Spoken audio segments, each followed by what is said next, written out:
Hi guys, welcome to Office Blokes Reacts. I'm Office Bloke Dave. I'm Office Bloke Mike. I'm Office Bloke Daz. Collectively, we are all three Office Blokes. Yes. Back together again. Three Musketeers. I know. Yeah. We have a TikTok.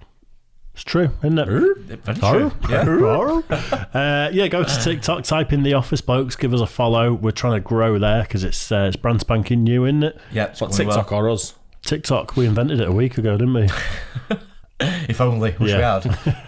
Chinese government nicked it off us. Yeah. Anyway, just type in the Office Blokes on TikTok. Go and give us a follow. Don't cost you anything. And there's some fun bite-sized clips of us there, which, everyone needs a bite-sized clip of an Office Bloke. Why not? Right, Hannibal Buress. Buress?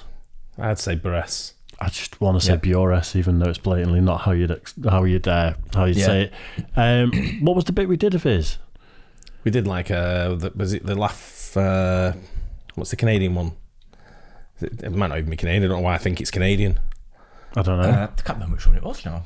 Was it not Shaq's 5? No, it wasn't Shaq's 5 minute funnies, was it? That was. I can't remember what it's called, like the Laugh Factory or something like that. Right. Yeah. I remember him being funny though. He was quite obscure, wasn't he? Yeah.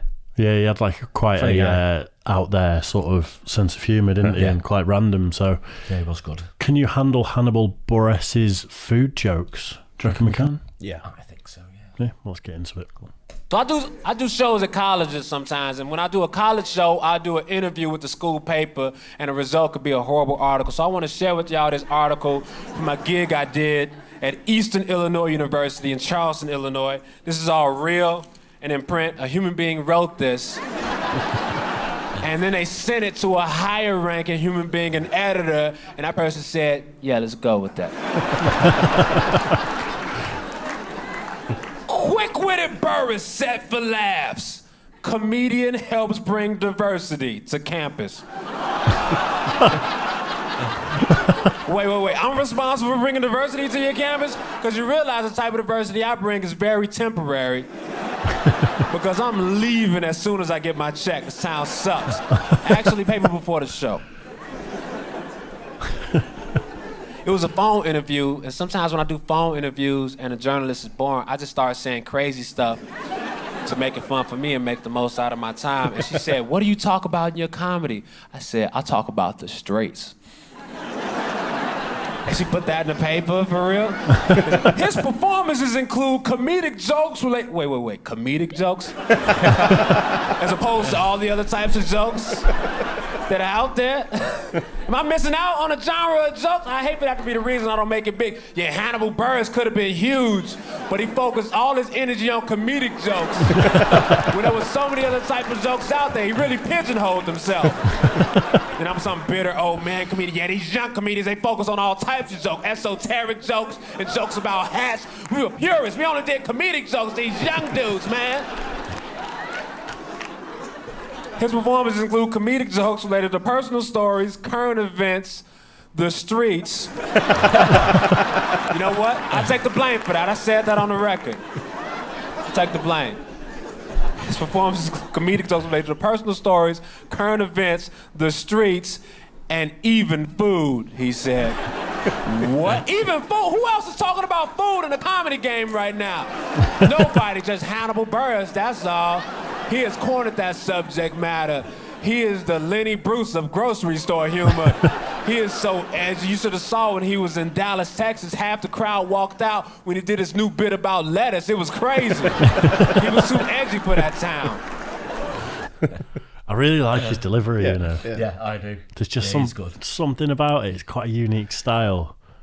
I like this bit where he's reading from a truth report. It clearly is, and he's just taking a piss out of it. And the way he started off, this was wrote to an adult who wrote something to another adult. Yeah.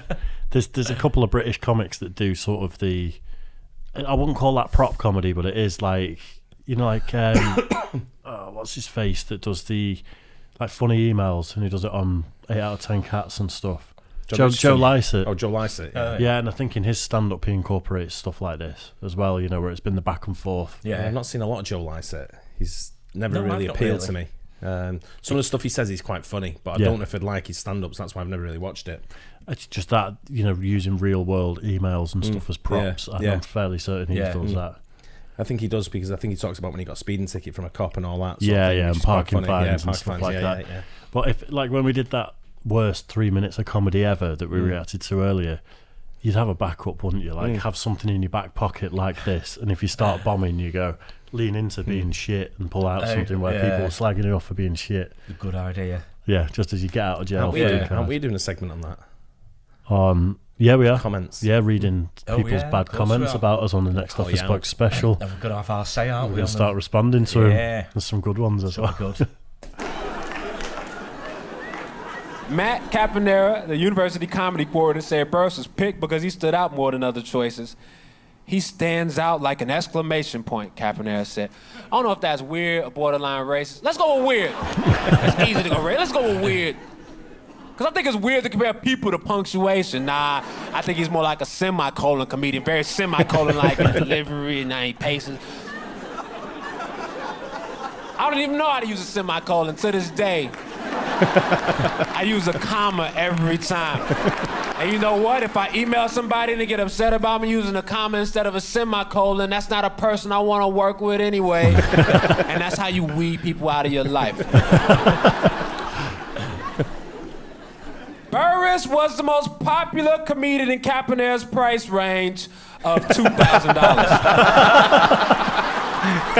Ouch, that's so underhand. It was a couple years ago. 2 things about that.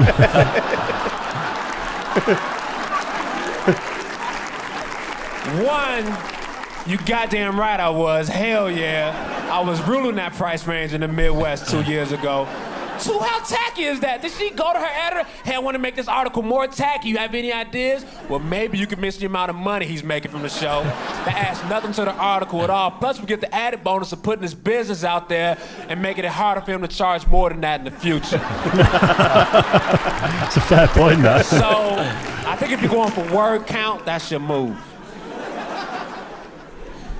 Caponera said he also picked Buress because he is African-American, which added more diversity to the comedic lineup this semester. Oh my God. He's a black comedian, so it makes our crowd more diverse, and everyone gets what they want, Caponera said.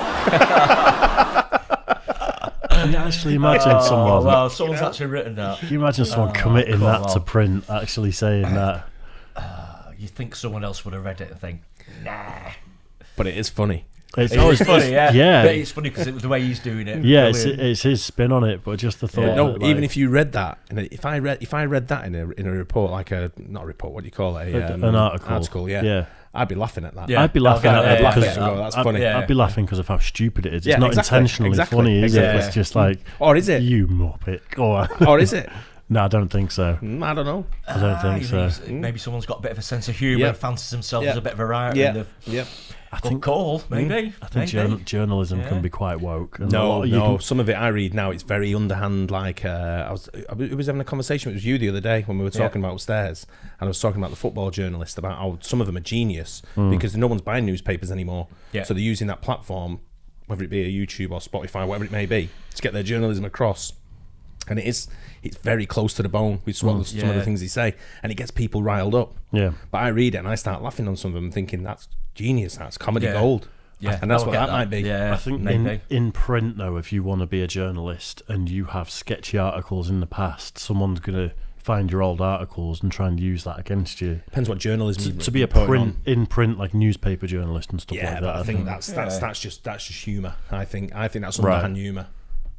I hope it is. But what do you call it? Not underhand. What do you call it? You know what I mean, though, right? Yeah, It's like a dark humour where it's subtle. Sort of surreptitious, sort of under the radar sort of thing. Everyone gets what they want? That's a weird, broad thing to say. Like, even people that didn't attend the show, hey, did you book Hannibal Buress? Yeah, we booked. About you coming to the show? Nah, I'm not coming to the show, but I got what I wanted. Because everybody gets what they want when I come to town. Town morale peaks, is at an all-time high. Everybody's happy. They go to the local grocery store just juggling items, no intention on buying them, just in the aisles yelling, even food! He's coming to town, y'all! Hell yeah! You think he's gonna do the lattice bit? I don't know. I'm not even going to the show. I'm just happy he's here. Funny. Oh, dear me. Yeah, I like that. Yeah, I like his style. Yeah, he's good. But I like the way, like I said, I like the way he's reading off something that was actually printed. Yeah. And just taking a piss out of it. Yeah, it's deconstructed, haven't he, and just absolutely ripped into it. Yeah, made it funny. But like I say, it could have been funny anyway. Yeah. Even just reading it, I think. But yeah, it's good. His delivery's great, isn't it? That's one thing I really like about him. He's not. I wouldn't put him in the same category as a lot of comics at the moment. No, he's not over animated. He's just very sort of like he's like he's having a chat with you. Looks like a genuine guy, doesn't he? Yeah. It's really genuine. It's like sarcastic, but a little bit out there as well, and then just hilarious. So I like him. It's a top bloke. Yeah, definitely. Nice. We'll do more of it. Yeah. Hope you guys enjoyed it too. Don't forget, like and subscribe, hit the bell, and we'll catch you on the next one. Cheers. Guys.